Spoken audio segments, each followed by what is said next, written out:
Hi friends, ಎಲ್ಲರಿಗೂ ನಮಸ್ಕಾರ. Welcome back to ನಮ್ಮ ಕೈರುಚಿ ಸೌಮ್ಯ ಸಾಗು ವಾಸು ವ್ಲಾಗ್. ಈ ವಿಡಿಯೋ ನಿಮ್ಗೆಲ್ಲರಿಗೂ ಇಷ್ಟ ಆದರೆ ಲೈಕ್ ಮಾಡಿ ಮತ್ತು ನಿಮ್ಮ ಫ್ಯಾಮಿಲಿ ಫ್ರೆಂಡ್ಸ್ ಜೊತೆ ಶೇರ್ ಮಾಡ್ಕೊಳ್ಳಿ. ಹಾಗೆ ಯಾರೆಲ್ಲ ನಮ್ಮ ಚಾನಲ್ನ ಸಬ್ಸ್ಕ್ರೈಬ್ ಆಗದೆ ನೋಡ್ತಾ ಇದ್ದಾರೆ ಪ್ಲೀಸ್ ಸಬ್ಸ್ಕ್ರೈಬ್ ಮಾಡಿ ಮತ್ತು ನಿಮ್ಮ ಅನಿಸಿಕೆ ಅಭಿಪ್ರಾಯಗಳನ್ನ ಕಮೆಂಟ್ ಮೂಲಕ ತಿಳಿಸಿ. ಬನ್ನಿ ಮತ್ತೆ ಯಾಕೆ ತಡ ಮಾಡೋದು, ಹಳೆ ಕಾಲದಲ್ಲಿ ಸಾಂಪ್ರದಾಯಿಕವಾಗಿ ಬೆಣ್ಣೆಯಿಂದ ತುಪ್ಪನ ಯಾವ ರೀತಿ ಮಾಡ್ತಾ ಇದ್ರು ಅಂತ ನೋಡೋಣ. ನಾನಿಲ್ಲಿ 1.5 kg ಬೆಣ್ಣೆನ ತಗೊಂಡಿದ್ದೇನೆ. ಈ ಬೆಣ್ಣೆನ ನಾನು ಇಲ್ಲಿ ಅಗಲವಾದ ಮತ್ತು ದೊಡ್ಡದಾದಂತಹ ಪಾತ್ರೆಗೆ ಹಾಕ್ಕೊಳ್ತಾ ಇದ್ದೇನೆ. ಯಾಕೆಂದರೆ ಬೆಣ್ಣೆ ಕಾಯಿಸುವಾಗ ಯಾವಾಗಲೂ ಅದು ಸ್ವಲ್ಪ ಉಕ್ಕಿ ಬರುತ್ತೆ, ಅದಕ್ಕೋಸ್ಕರ ಒಂದು ದೊಡ್ಡದಾದಂತಹ ಅಗಲವಾದಂತಹ ಪಾತ್ರೆಯಲ್ಲಿ ನಾವು ಬೆಣ್ಣೆ ಕಾಯಿಸೋದ್ರಿಂದ ಬಹಳ ಒಳ್ಳೆಯದು. ಈಗ ನಾನಿಲ್ಲಿ ಸಣ್ಣದಾದ ಉರಿಯಲ್ಲಿ ಬೆಣ್ಣೆನ ಕಾಯಿಸೋದಕ್ಕೆ ಇಟ್ಟಿದ್ದೇನೆ. ನಾವು ಯಾವಾಗಲೂ ಫ್ರೆಂಡ್ಸ್ ಬೆಣ್ಣೆನ ಕಾಯಿಸುವಾಗ ಮೀಡಿಯಂ ಫ್ಲೇಮಲ್ಲೇ ನಾವು ಬೆಣ್ಣೆ ಕಾಯಿಸ್ಬೇಕಾಗತ್ತೆ. ಈಗ ನೋಡಿ, ನಿಧಾನವಾಗಿ ಬೆಣ್ಣೆ ಕರಗ್ತಾ ಇದೆ. ಫ್ರೆಂಡ್ಸ್, ನಿಮಗೆ ಈ ವಿಡಿಯೋ ಇಷ್ಟ ಆದರೆ ಪ್ಲೀಸ್ ಲೈಕ್ ಮಾಡಿ ಫ್ರೆಂಡ್ಸ್. ನೀವು ಲೈಕ್ ಮಾಡೋದ್ರಿಂದ ನಮಗೆ ಮೋಟಿವೇಶನ್ ಸಿಗುತ್ತೆ, ಆಗ ನಾವು ಸಹ ಇನ್ನೂ ಒಳ್ಳೊಳ್ಳೆ ವಿಡಿಯೋಗಳನ್ನು ತಯಾರು ಮಾಡಬಹುದು. ಈಗ ನೋಡಿ, ಇಲ್ಲಿ ಬೆಣ್ಣೆ ಸಂಪೂರ್ಣವಾಗಿ ಕರಗಿದೆ. ನೀವು ಇಲ್ಲಿ ನೋಡ್ತಾ ಇರ್ಬೋದು, ಬೆಣ್ಣೆ ಕರಗಿ ಗುಳ್ಳೆ ಗುಳ್ಳೆ ಬರ್ತಾ ಇದೆ, ಅಂದರೆ ಬಬಲ್ಸ್ ಬರ್ತಾ ಇದೆ. ನಾವು ಇದು ಚೆನ್ನಾಗಿ ಸ್ವಲ್ಪ ಕುದ್ಬಿಟ್ಟು ಈ ಥರ ಕುದೀತಾ ಇರುವಾಗ ಅದನ್ನು ಸ್ವಲ್ಪ ಹೊತ್ತು ಬಿಟ್ಬಿಟ್ಟು ನಾವು ಅದನ್ನು ಸೋಸ್ಕೋಬೇಕಾಗತ್ತೆ. ನಾವೀಗ ಸ್ವಲ್ಪ ಹೊತ್ತು, ನಾನೀಗ ಗ್ಯಾಸ್ ಆಫ್ ಮಾಡಿದ್ದೇನೆ, ಸ್ವಲ್ಪ ತಣ್ಣಗಾಗಲಿ. ಅಷ್ಟರಲ್ಲಿ ನಾವು ತುಪ್ಪದ ಪುಡಿ ಯಾವ ರೀತಿ ಮಾಡೋದು ಅಂತ ತೋರಿಸ್ತೇನೆ. ಬನ್ನಿ, ನಾವೀಗ ತುಪ್ಪದ ಪುಡಿ ರೆಡಿ ಮಾಡ್ಕೊಳ್ಳೋಣ. ನಾನಿಲ್ಲಿ 2 ಟೇಬಲ್ ಸ್ಪೂನಷ್ಟು ಮೆಂತೆ ಕಾಳು ತೊಗೊಂಡಿದ್ದೇನೆ, 2 ಏಲಕ್ಕಿ, 2 ಲವಂಗ, ಸ್ವಲ್ಪ ಚಕ್ಕೆ. ಬೇಕಾದರೆ ನಾವು ಸ್ವಲ್ಪ ಸಾಸಿವೆನ ಹಾಕ್ಕೊಂಡು ಹುರ್ಕೋಬೇಕು, ಚೆನ್ನಾಗಿ ಫ್ರೈ ಮಾಡ್ಕೋಬೇಕು.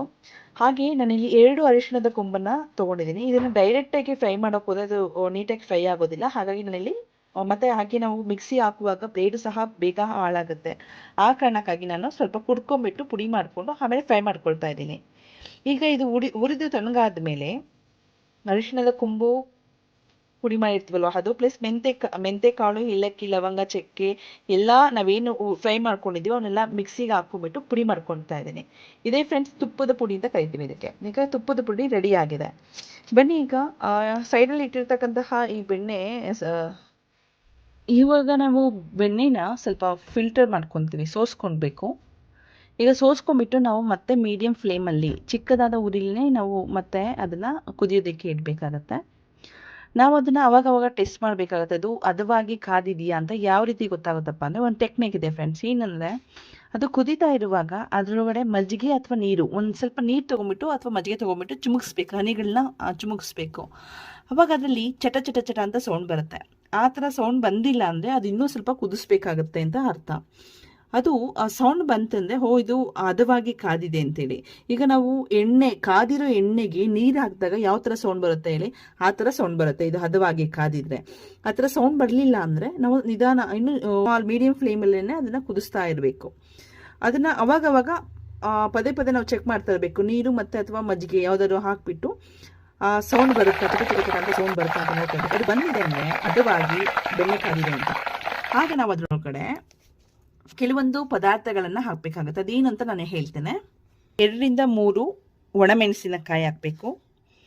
15 ರಿಂದ 20 ಬೆಳ್ಳುಳ್ಳಿ ಹೆಸರನ್ನ ಸಿಪ್ಪೆ ತೆಗೆದುಬಿಟ್ಟು ಸ್ವಲ್ಪ ಕ್ರಷ್ ಮಾಡಿ ಇಟ್ಕೊಂಡಿದ್ದೀನಿ, ಅದನ್ನು ಹಾಕಬೇಕು. ಸ್ವಲ್ಪ ಉಪ್ಪು ಮತ್ತು 1 ಚಮಚದ ಖಾರದ ಪುಡಿ ಹಾಕಬೇಕು. 1 ರಿಂದ 2 ವೀಳ್ಯದೆಲೆ ಮತ್ತು ಬದನೆಕಾಯಿ ಎಲೆ ಅಥವಾ ನುಗ್ಗೆ ಎಲೆ ಯಾವುದಾದ್ರೂ ಒಂದನ್ನು ಹಾಕಿ, ಅರಿಶಿಣದ ಎಲೆ ಮತ್ತು ಕರಿಬೇವು ಸೊಪ್ಪನ್ನು ಕಡ್ಡಿ ಸಮೇತ ಹಾಕಿದರೆ ಒಳ್ಳೆಯದು, ತುಂಬಾ ಒಳ್ಳೆ ಘಮ ಬೀರುತ್ತೆ. ಮತ್ತು 1.5 ರಿಂದ 2 ಚಮಚದಷ್ಟು ತುಪ್ಪದ ಪುಡಿ ಹಾಕಬೇಕು. ಇದನ್ನೆಲ್ಲ ಹಾಕಿ ಚೆನ್ನಾಗಿ ಗೂರಾಡ್ಕೊಳ್ಳಿ. ತಕ್ಷಣವೇ ಗ್ಯಾಸ್ ಸ್ಟವ್ನ ಆಫ್ ಮಾಡಿಬಿಡಿ.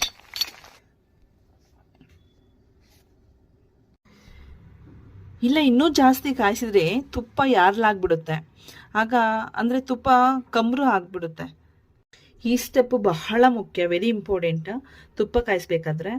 ಇದನ್ನು ನಾವು ಯಾವಾಗಲೂ ಗಮನದಲ್ಲಿ ಇಟ್ಕೊಂಡು ಅವಾಗವಾಗ ಕುದೀತಾ ಇರೋ ಮಜ್ಜಿಗೆ ಹನಿ ಅಥವಾ ಬೆಣ್ಣೆ ಹಾಕಿಬಿಟ್ಟು ಟೆಸ್ಟ್ ಮಾಡ್ತಾ ಇರಬೇಕು ಫ್ರೆಂಡ್ಸ್. ಇದನ್ನು ಮಾತ್ರ ಮರಿಬೇಡಿ.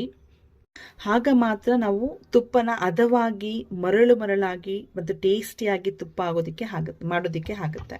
ಈಗ ನೋಡಿ ಫ್ರೆಂಡ್ಸ್, ತುಪ್ಪ ತಣ್ಣಗಾಗಿದೆ.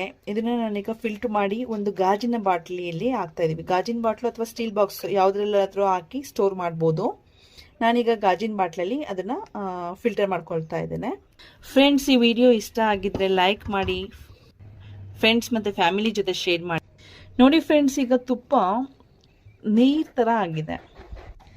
ಇದು ಗಟ್ಟಿಗಾಗಿ ಮರಳಾಗಿ ಗಟ್ಟಿಗಾಗಬೇಕಂದ್ರೆ 1 ದಿನ ಬೇಕಾಗುತ್ತೆ.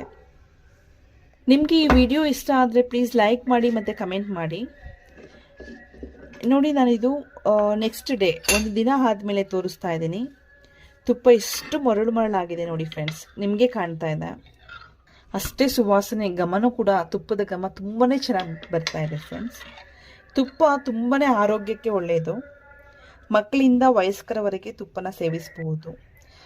ಧನ್ಯವಾದಗಳು ಫ್ರೆಂಡ್ಸ್. ನಮ್ಮ ಮುಂದಿನ ವಿಡಿಯೋಗಾಗಿ ಬೆಲ್ ಬಟನ್ ಅನ್ನು ಪ್ರೆಸ್ ಮಾಡಿ. ಥ್ಯಾಂಕ್ ಯು ಫಾರ್ ವಾಚಿಂಗ್ ನಮ್ಮ ಕೈ ರುಚಿ, ಸೌಮ್ಯ ಸಾಗುವ ಆಸೆ ವ್ಲಾಗ್ಸ್.